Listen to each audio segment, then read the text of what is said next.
Not quite the full Nelson, but we're getting there. Thanks. People talk. So let's talk. I mean, even Ted likes to talk. Hey, Ted, come on down, Ted. Come on down to Vancouver. Let's talk. People talk.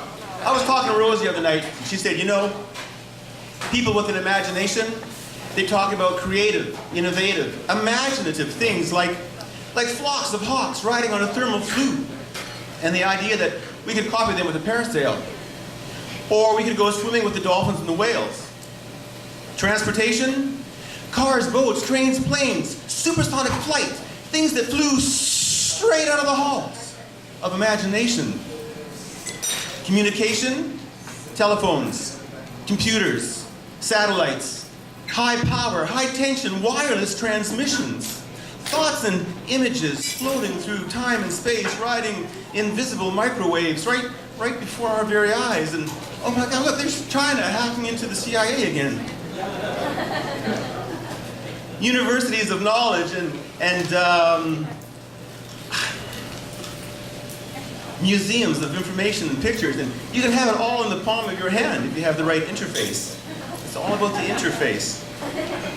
Things to better our conditions, breaking down the barriers of our superstitions. And people without an imagination, what do they talk about? Well, they usually talk about other people.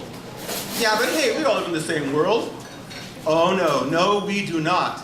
If it wasn't for the imaginative, we would still be living in caves and teepees, and life would be hard and short. Instead, it's hard and long, but it gives us more of a chance to find the treasures that we came here to find in the first place. And then she said, don't worry, it's all right, it's okay. If you're strange, unique, different, and you stand out in the crowd and people gather around to laugh at you and try to put you down, it's all right. Be who you are, be proud of who you are. Stand tall, don't take a fall. Don't let the crowd try to push you down and turn you into the same kind of clay as they is. You will never make any of your own discoveries if you're always walking in somebody else's breeze. And then she said, remember, it was not so very long ago that every mother, father, sister, and brother, they thought the world was flat. Can you imagine that? Everybody thought the world was flat. Until one strange, creative, imaginative fool stood up and said, must I believe what everybody else believes? The world is not flat. Dish that. The world is round.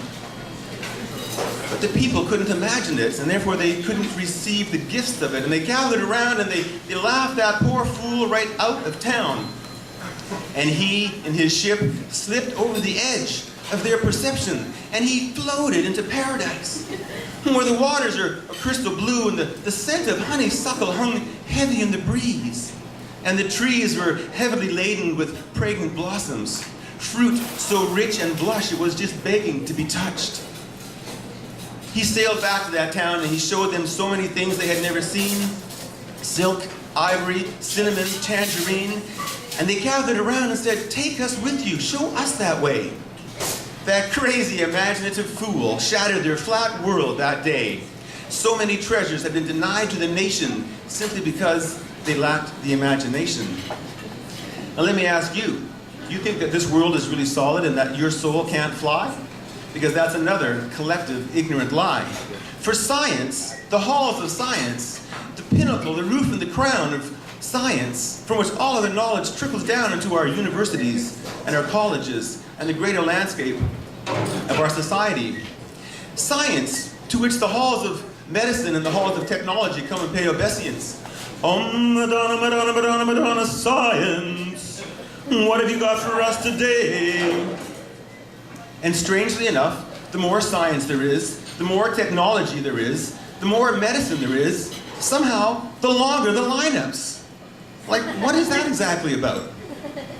But science tells us that at the heart of the smallest particle of matter, there's a vibration, which means nothing is really solid at all.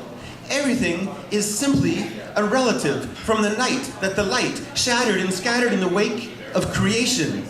Oh, let the revelation of this imagination begin. For at least, time is short, but at least this one thing we should all know, that the soul is an instrument of light and love. Love is what plays her, And the more you play at this love, the more the light will resonate. And it is this resonating light that steps your soul up to take flight into the higher spiritual planes.